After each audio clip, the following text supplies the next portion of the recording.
Buenas noches, bienvenidos a TV Perú Mundo. Los saluda Josefina Townsend. Hoy nos acompaña Farid Cajat. Farid, ¿qué tal? ¿Cómo estás? Buenas noches. Rusia ha destruido este miércoles el último arsenal de armas químicas heredadas de la época de la Guerra Fría. La operación contó con la presencia de una delegación de la Organización Internacional para la Prohibición de las Armas Químicas y fue supervisada de forma remota por el mismo Vladimir Putin en la planta Kirchner. El líder del Kremlin destacó el compromiso de su país de acabar con los últimos elementos de su arsenal y demandó a Estados Unidos a seguirle los pasos.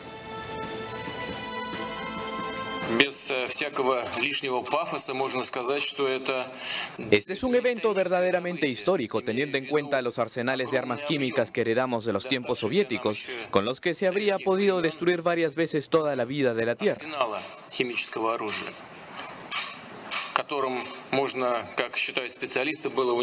Esperamos que los Estados Unidos y otros países cumplan con sus compromisos tomados en el marco de los acuerdos internacionales.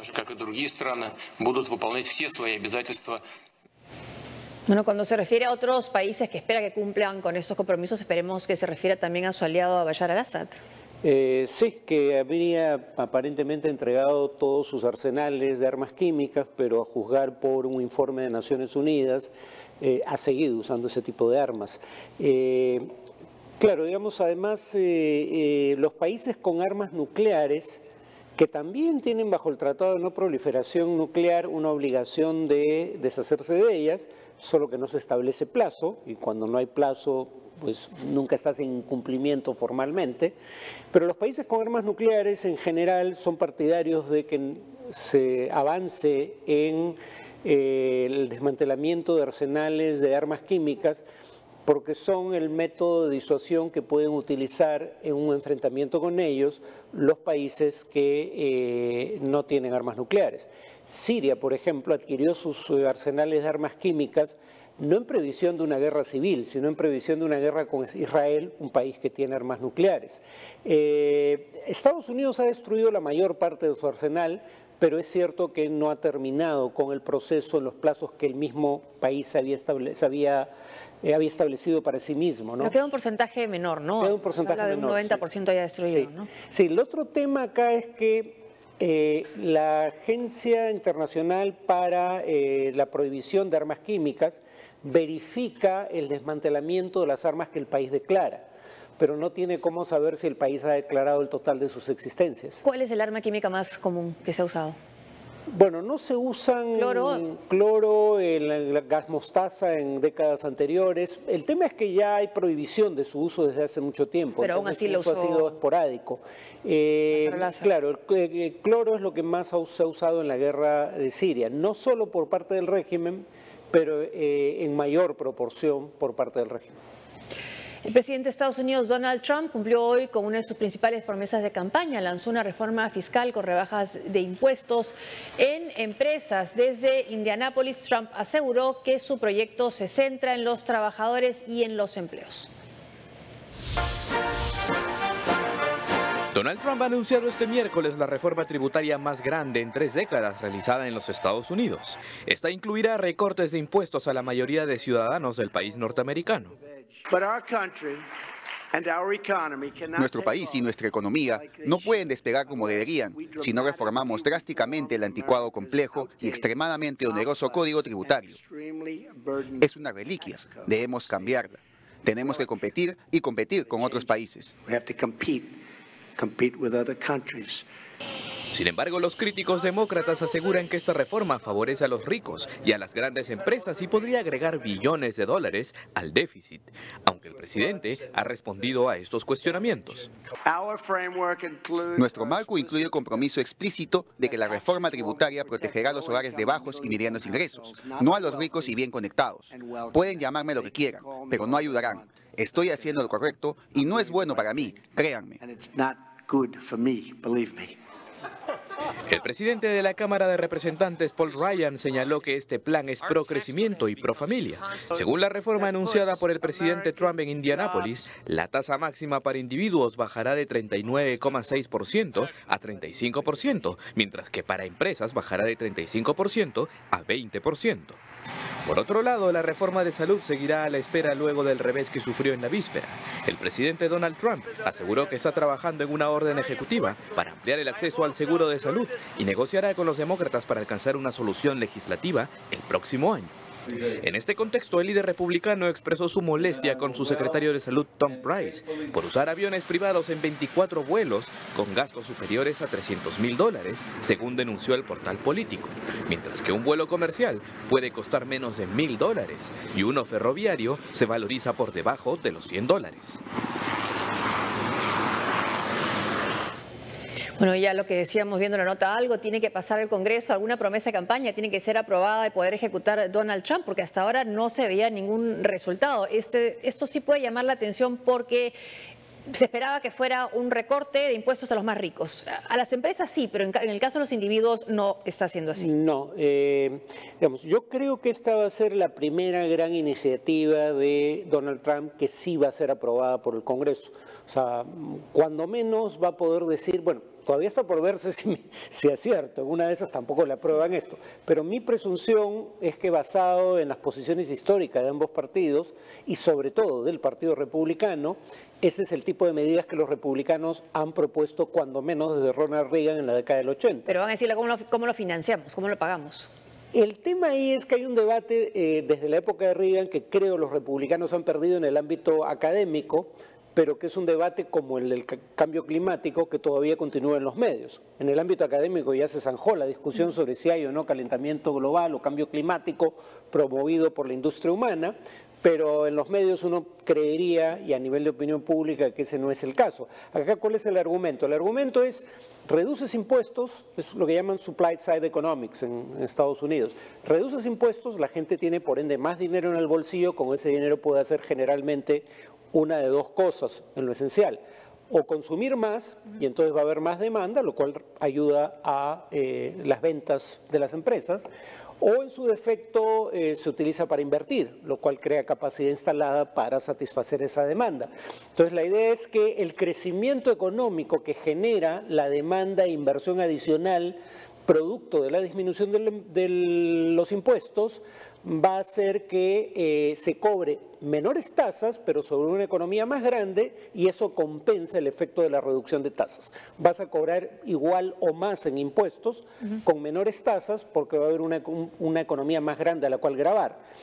Hay dos críticas que se le hacen a esto y en mi opinión tienden a ser críticas acertadas, a juzgar por el debate académico. La primera es que eso no ocurre así. O sea, que el efecto de reducción de ingresos fiscales, producto de la reducción de tasas, termina siendo más importante que el efecto sobre el crecimiento de la economía y que por ende la recaudación adicional, porque son tasas menores sobre una economía más grande, no compensa el efecto de la reducción de tasas. En otras palabras, vas a tener más déficit fiscal y más deuda. Y cuando uno ve desde Reagan en adelante, eso parece ser cierto. Reagan y Bush, George W., no el padre, reducen impuestos, no tienen grandes tasas de crecimiento. Reagan en mayor proporción que Bush, pero sobre todo no reducen el déficit. Cuando los demócratas, Clinton y Obama, elevan impuestos, logran tasas de crecimiento relativamente altas y logran reducir el déficit. El otro tema es que si bien no beneficia únicamente a los ricos, los beneficia en mayor proporción que al resto de la población. Y lo que también ha dicho es que va a simplificar la manera como se declaran los impuestos, que es bastante complicada en Estados Unidos y que hace que muchos gasten en contratar compañías que hagan esa declaratoria de impuestos. El gobierno mexicano destinará más de $2.000 millones para la fase de reconstrucción de viviendas destruidas o dañadas por los terremotos registrados este mes. La cifra oficial de muertos ha llegado a 337 personas. A una semana del terremoto que sacudió a la capital mexicana y a 20 días del sismo en los estados de Chiapas y Morelos, los damnificados tienen en su mayoría un balance de los costos que demandará la reconstrucción de sus casas. Ante esta preocupación, el gobierno de Enrique Peña Nieto dio a conocer las cifras preliminares de la fase de reconstrucción del país, presupuesto que supera los $2.000 millones. Y donde ya es posible, entramos en la fase de reconstrucción. En los estados apoyaremos directamente a las familias con recursos y materiales para reparar los daños parciales o para la construcción de una nueva vivienda. También se otorgarán apoyos para reactivar las actividades económicas en las localidades afectadas. En el caso de los colegios, se destinarán 760 millones de dólares, mientras que la recuperación de más de 1.500 edificios históricos y de valor cultural supondrá una inversión de 445 millones de dólares. Se estima que la reconstrucción genere un impulso económico ralentizado tras el sismo de magnitud 7.1 que golpeó México el 19 de septiembre. Y es que los expertos sostienen que culminada la etapa de búsqueda y rescate, la nueva fase de reconstrucción requerirá materiales y abrirá puestos de trabajo.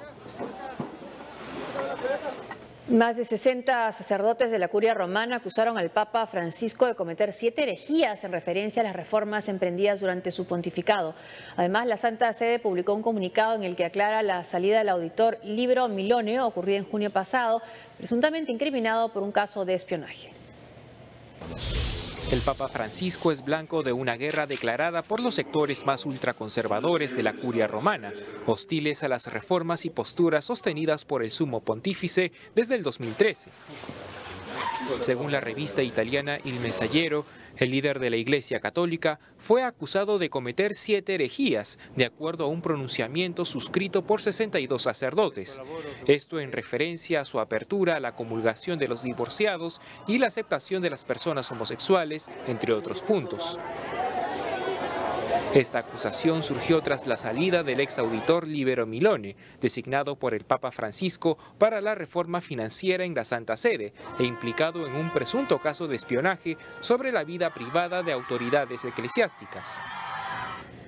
Milone denunció ante la prensa italiana que fue obligado a firmar una carta de renuncia en junio pasado por extralimitarse en sus funciones. Sin embargo, la verdadera motivación respondería al descubrimiento de numerosas irregularidades en las finanzas del Vaticano durante su periodo como auditor. En este comunicado, recientemente publicado, la Santa Sede aclara que la salida de Milone fue por mutuo acuerdo, debido a que la presunta acusación de espionaje lo incriminaba. Bueno, también hay críticas al Papa que no ha avanzado lo suficiente, no ha ido lo suficientemente rápido con respecto al discurso que ha tenido, ¿no? Pero en este caso específico es por el tema de permitir que los divorciados puedan comulgar y vueltos a casar puedan. Claro, porque claro, en la Iglesia Católica no reconoce el divorcio, solo la anulación del matrimonio. Entonces, si una persona divorciada según la ley, pero no según la Iglesia, se vuelve a casar, por la ley también. Claro, desde la perspectiva de la Iglesia, está cometiendo adulterio, ¿no? Entonces, el hecho de que, pero acá el Papa básicamente es el tema, ni siquiera está cambiando la posición de fondo de la Iglesia en torno al tema, es solo si pueden comulgar o no, a eso se reduce esa discusión. Y eso creo que lo determina cada parroquia. Le ha dado cierta latitud, digamos, cierto margen de interpretación y por eso han surgido diferencias. No todos los sacerdotes lo interpretan de la misma manera. Lo que habría que decir, sin embargo, es hay que poner esto en contexto, este comunicado. Ninguno de los alrededor de 200 cardenales y ninguno de los alrededor de 5.000 obispos de la Iglesia han firmado el comunicado, ¿no? la carta.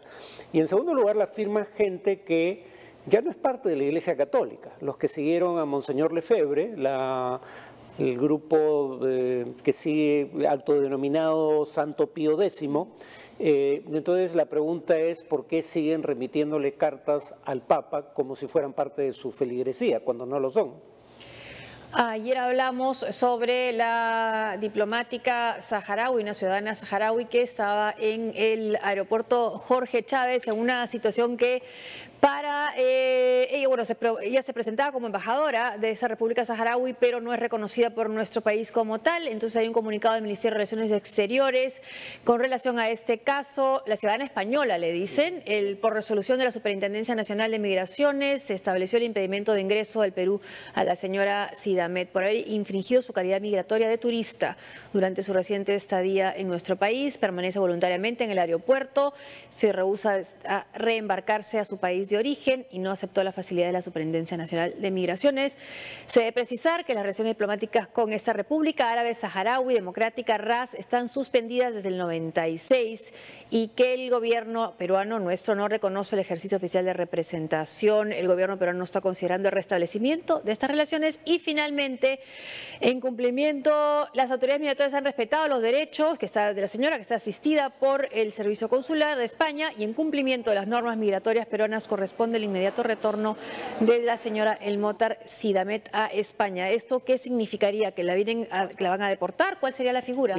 Según me indicaba gente de Amnistía Internacional, habría la intención de deportarlo, dado que ella no acepta, digamos, el pasaje que se le habría ofrecido para regresar a España. Ahora, en el comunicado hay dos cosas que llaman la atención.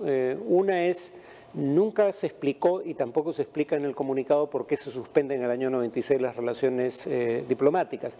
Y en segundo lugar, sí, es cierto que Perú desde entonces no reconoce el estatus diplomático de quienes representan a la República Árabe Saharaui Democrática, pero el tema es que no se había impedido que ingresaran y para todo efecto práctico hicieran labor de difusión en el Perú desde el 96 hasta ahora. ¿Qué es lo que ha cambiado ahora para tomar esta actitud? Tampoco hay una explicación sobre eso. Una pausa y al volver. Los premios Nobel de la Paz cuestionados por incumplir y alejarse de sus ideales.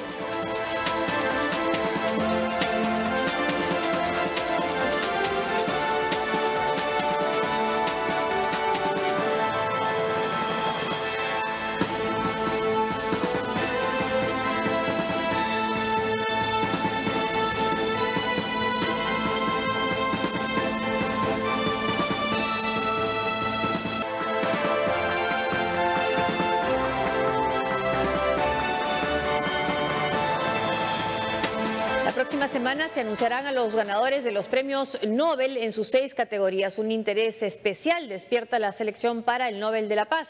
A lo largo de algunos años hay ganadores de este galardón que han resultado ser controvertidos. La actuación de Aung San Suu Kyi en la crisis birmana de los rohingyas es tan cuestionada que lleva a más de uno preguntarse si el Comité Nobel de Noruega cometió algún error al entregarle en 1991 el Premio Nobel de la Paz por su lucha no violenta por la democracia y los derechos humanos. Sin embargo, y sin que se trate de un consuelo, el caso de la Dama Suu no es el único registrado en la historia. Una de las imágenes más icónicas de la década del 90 es la del apretón de manos entre Yasser Arafat y Yitzhak Rabin ante un emocionado Bill Clinton. Los líderes de Israel y Palestina y el entonces canciller Shimon Peres ganaron el Nobel en 1994 por los esfuerzos a una pacificación que nunca se dio. Rabin fue asesinado por un ultraderechista. Arafat dirigió a los palestinos en la segunda intifada y Peres, como primer ministro, ordenó una ofensiva en el sur del Líbano.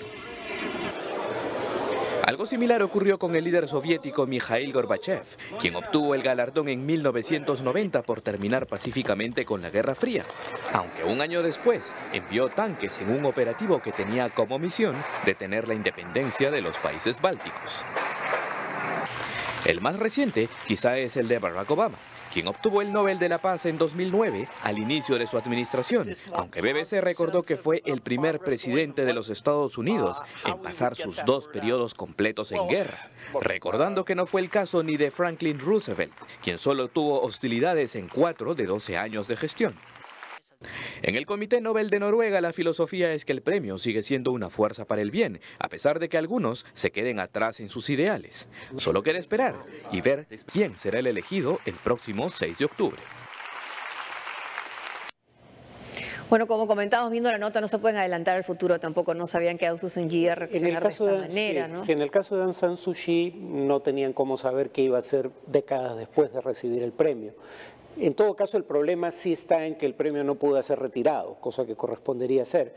En el caso de, digamos, de Peres, Rabin y Arafat, los tres tenían las manos manchadas en sangre de civiles, pero tampoco lograron la paz, ese es el otro tema. Firmaron un acuerdo, pero jamás se implementó a plenitud. Y en el caso de Obama fue un premio claramente prematuro. O sea, Obama y el propio texto, Obama lo reconoce además también. Pero el propio texto, el propio premio dice que también pretendía ser un incentivo para sus acciones futuras. Sí. Bueno, no lograron el propósito. En todo caso, como digo, el menos cuestionable de estos cuestionados premios es el de gente como Aung San Suu Kyi. Tú no puedes prever lo que van a hacer años después. El punto es que deberías poder al menos retirarles el premio. Miles de trabajadores sudafricanos acataron la huelga convocada por la principal central sindical del país en protesta por la corrupción en todos los niveles del Estado. En diversas ciudades hubo marchas exigiendo la salida del poder del presidente Jacob Zuma.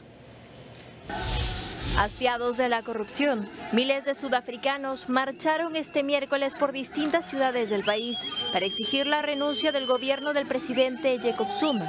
A lo largo de su gobierno, Zuma ha enfrentado numerosos escándalos. Recientemente, sobrevivió a una moción de censura en el Parlamento, después que el Tribunal Constitucional lo acusara de violar la Carta Magna.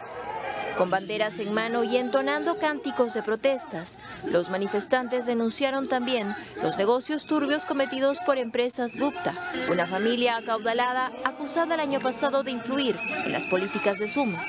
La nueva huelga podría afectar la sucesión de liderazgo del Congreso Nacional Africano. Por esa razón, la ex esposa de Zuma, Nkosazana Dlamini Zuma, retornó a su escaño de diputada, como un paso previo a su campaña para encabezar la dirección de la ANC, con miras a las elecciones del 2019, en las que se elegirá al sustituto del jefe de gobierno. Brasil tiene los políticos menos confiables y transparentes del mundo, según un estudio del Foro Económico Mundial basado en 137 países. Los políticos brasileños resultaron ser los peor evaluados al ocupar el último lugar del ranking mundial sobre la fiabilidad de los políticos. Sin embargo, no todo es negativo. El Folha de Sao Paulo eleva a Brasil a una mejor posición, al puesto 80, debajo de la mitad, pero lejos del extremo inferior. En tanto, el Tribunal de Porto Alegre condenó a 30 años y 9 meses de reclusión al exministro José Dirceu, hombre fuerte del primer gobierno de Luis Inácio Lula da Silva, por los delitos de corrupción y lavado de dinero en la causa Petrobras, en la que estarían involucrados otros políticos, empresarios y directivos.